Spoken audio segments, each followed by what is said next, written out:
This is changing the shape and the mould of Irish politics. It's a big statement that this is no longer a two-party system. It's only April and already 2020 is one for the history books. For Irish politics alone, two mind-boggling moments have happened this year after the 2020 elections. Sinn Fein, a party whose very mention of the name brings shudders down the spines of some, have become the most popular party elected to the 33rd Dáil. If that wasn't jaw-dropping enough, the unthinkable has been announced. Fianna Fail and Fine Gael, the two big party players who have dominated Irish politics since the Civil War, are joining forces to co-govern after both have suffered historical losses in the election. Okay, now I know what you're thinking. Oh, politics. What's the big deal? Well, it's actually a really interesting story, even if politics isn't your thing. Have I lost you already? Okay, give me a chance to explain. We're living in a very historical moment. You see, Fine Gael, Fianna Fail and Sinn Fein have had a long and complicated love triangle. Let's stick with complicated for now. Next year we celebrate 100 years since this complicated relationship first began in 1921. But to understand why all this is so fascinating, I need to take you back in time 2 years earlier to 1918. A year very similar to this, that brought unprecedented change and set the wheels in motion for a path that would lead us here today. Good evening and welcome to the General Election News Special. An unprecedented victory for Sinn Fein, whose performance in recent by-elections implied otherwise. Their gains come in the wake of numerous controversies from government and changes in the electorate demographic. The leader of Sinn Fein, Eamon de Valera, had this to say. This is a clear message from the people of Ireland that they have had enough. It's time for a change. We will form our own government in Dublin. Let this day go down in history as the first day in an independent Ireland. Now remember, Ireland is a one-island nation under British rule. The Easter Rising had taken place 2 years previous, and Sinn Féin were only a baby party setting out in their inaugural general election. And this is when real change occurred. Sinn Féin, like today, were seen as a radical Republican party offering the sun, moon and the stars. But they connected to the electorate in a way that the establishment didn't, and the electorate responded in their favour. Let's imagine for a moment how the first Dáil played out, which, by the way, wasn't recognised by the powers that be in Westminster. Order! Order! Deputies, quiet now.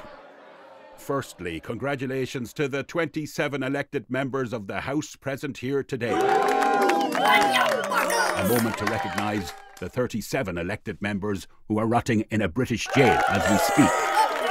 Can I express my disappointment in the elected representatives that decline the invite? And let us not forget the Representation of the People Act, giving everyone of this great land a voice to their government.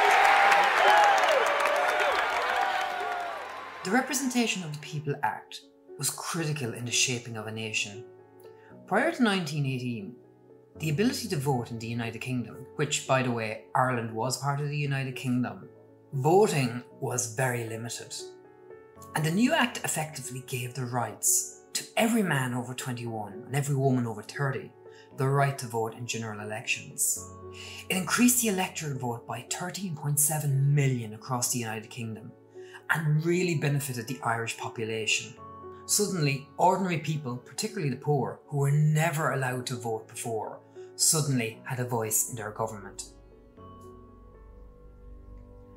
The fallout from the Easter Rising, the threat of conscription to the British Army, and a string of other social issues had driven Irish nationalism to boiling point. We, the elected representatives of the ancient Irish people in National Parliament assembled, do, in the name of the Irish people, ratify the establishment of the Irish Republic and pledge ourselves and our people to make this declaration effective by every means at our command. Sinn Féin promised an independent Irish Republic, and after winning at the election, they set about delivering on that word, starting with the establishment of the Dáil in Dublin and declaring an Irish Republic. To the nations of the world, the nation of Ireland, having proclaimed her national independence, calls, through her elected representatives in Parliament, assembled in the Irish capital on January 21st, 1919, upon every free nation to support the Irish Republic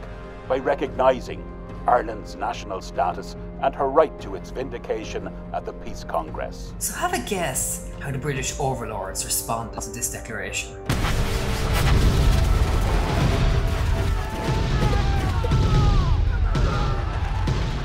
The move triggered the War of Independence. A ceasefire could be nearing as fresh talks began today between both sides after pressure mounts on the Prime Minister from the opposition, the Labour Party and trade unions. The War of Independence came to an end in July 1921, and talks finally begun on an agreement that would become the Anglo-Irish Treaty. The Articles of Agreement for a treaty between Great Britain and Ireland would see Ireland become a self-governing free state within the British Empire. The King will remain head of state, and members of the new Irish Parliament will be required to pledge their allegiance. The treaty passed marginally in the Dáil, 64 votes to 57, with division among members over a number of key areas, including oath of allegiance. There were emotional scenes in the Dáil today as members expressed their views on a matter that has the country divided. Mr. Michael Collins! This treaty is not the ultimate freedom that all nations aspire and develop, but the freedom to achieve freedom. Mr. Harry Boland? I object because this treaty denies the sovereignty of the Irish nation, and I stand by the principles I have always held. But already a key player in Irish politics, Eamon de Valera would also disagree with Michael Collins. There is one thing I want to say. I wanted to go to the country and to the world. And it is this. The Irish people established a republic. This is simply approval of a certain resolution. The republic can only be disestablished by the Irish people. Therefore, until such time as the Irish people in regular manner disestablish it, this republic goes on. Whatever arrangements are Sinn made, Féin were torn between two sides. A pro-treaty led by Michael Collins, while Eamon de Valera led the anti-treaty out of the Dáil and refused to take their seats. This split their electorate and their majority in the Dáil. Remain that until the Irish people have disestablished it. Tensions between the two sides were very harsh. I do believe that some kind of arrangement could be fixed between the two sides, even though our physical presence is so distasteful that they will not meet us. I say some kind of understanding ought to be reached to preserve the present order in the country. Unfortunately, no understanding was reached, and there was only one outcome.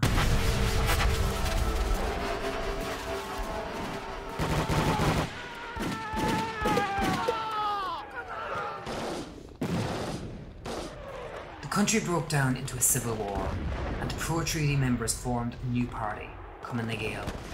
They established a minority government which remained in power for the next 9 years. Tensions were brewing among the anti-treaty camp. Eamon de Valera wanted to return to the Dáil.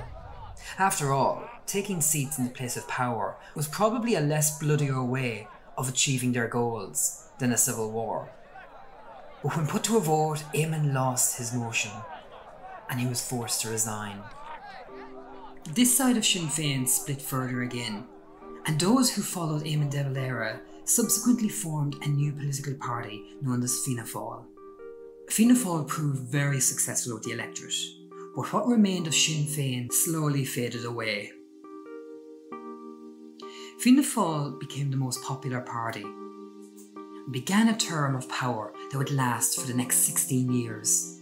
Gael and Gael struggled in opposition, and in a downward spiral of popularity, they merged with two other niche parties to form a new party, Fine Gael. From 1948 until the 70s, Fianna Fail and Fine Gael went back and forth between power in a volleyball game of power. It was this era that had some jaw-dropping moments of their own, like the impact of World War II in Ireland, the Troubles breaking out in Northern Ireland, and Ireland joining the European Economic Community, which would later become the European Union. But times, they are changing, and we move into a new period in Irish political history. 1977 has been regarded as a pivotal point in political Irish history. Fianna Fail under Jack Lynch were desperate for power, and they attempted to buy their way to victory, promising the sun, moon and the stars to the electorate. By voting Fianna Fail, you will allow us to deliver big tax cuts, reduction to motor tax, grants for first-time buyers. We'll abolish rates on houses, cut unemployment, boost this economy. We will modernise the telephone. Public spending seemed perpetual, and Ireland was facing a boom like never before. But this funding was on borrowed money, and Fianna Fail's policies were the catalyst for the biggest economic collapse the Republic had ever faced.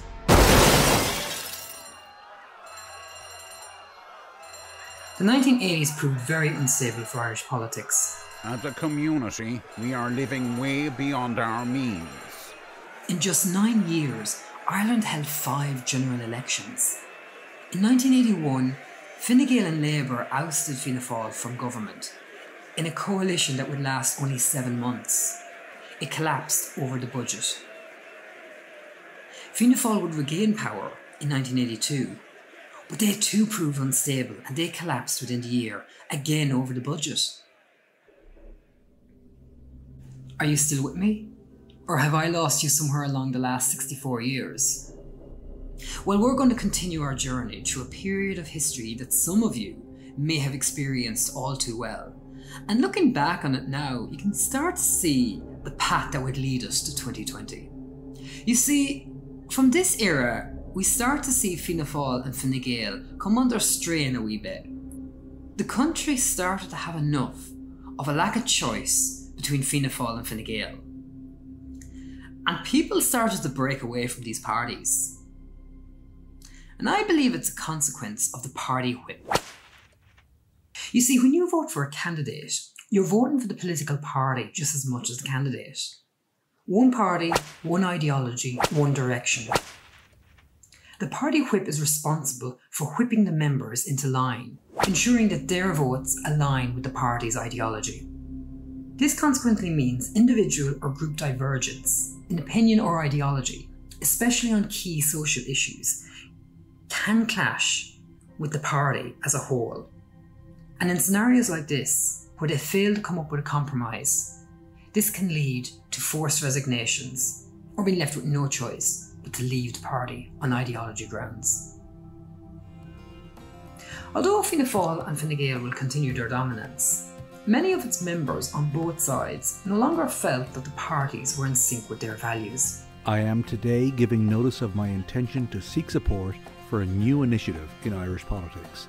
I do so publicly because I believe that to work in secret towards this end would retard the process of change and endanger it. I'm addressing all Democrats of goodwill who share my belief and my confidence that the face of Irish politics can be transformed. I am asking for their support in building a new progressive force in Irish politics. That was a quote from Desmond O'Leary, the leader of a new political party, the Progressive Democrats. He, among a number of other Fianna Fail and Fine Gael members, came together in the mid-80s to build a new party on the ideology of progressive liberalism. They were very successful in their inaugural launch in the 1987 election, becoming the third largest party. Both themselves and Labour played a key role in keeping Fianna Fail in power for the next 2 decades. But as we move into the 90s, we start to see a changing climate yet again. A period of recent history that saw Ireland prosper like never before. The Good Friday Agreement brought peace to Northern Ireland and ended the Troubles. And the age of the Celtic Tiger transformed the country into a modern power player internationally. But despite this, independent and alternative parties were chopping away at Fianna Fail and Fine Gael piece by piece. And rumbles were starting on Camp Sinn Fein. who were quickly becoming quite a strong opposition towards Fianna Fail and Fine Gael. The only thing holding them back was their sinister reputation from the Troubles.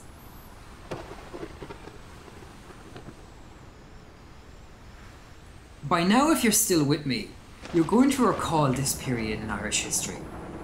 Something we are all too familiar with and perhaps still haunted by. So, buckle down in your seats, a storm is coming. 2007, and word on the street is talking down the economy, while a recession is predicted. Despite this, Fianna Fail remained strong, winning the general election in 2007, and continued the party line that everything was fine with the economy. Cribbing and moaning is a lost opportunity. Or, in fact, I don't know how people who engage in that don't commit suicide. Warning signs were starting to appear, particularly in other countries. And soon enough, everyone were beginning to accept that a recession was on the horizon. But those in power still fed into the party line that everything was fine. The economy remained set for a soft landing next year.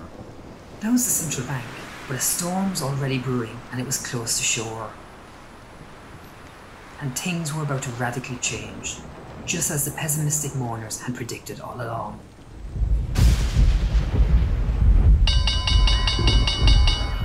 Austerity and the arrival of the IMF, among other controversies, tarnished Fianna Fáil's image. They were decimated in the 2011 elections, pushing them for the first time in their 79-year history in the door to third place.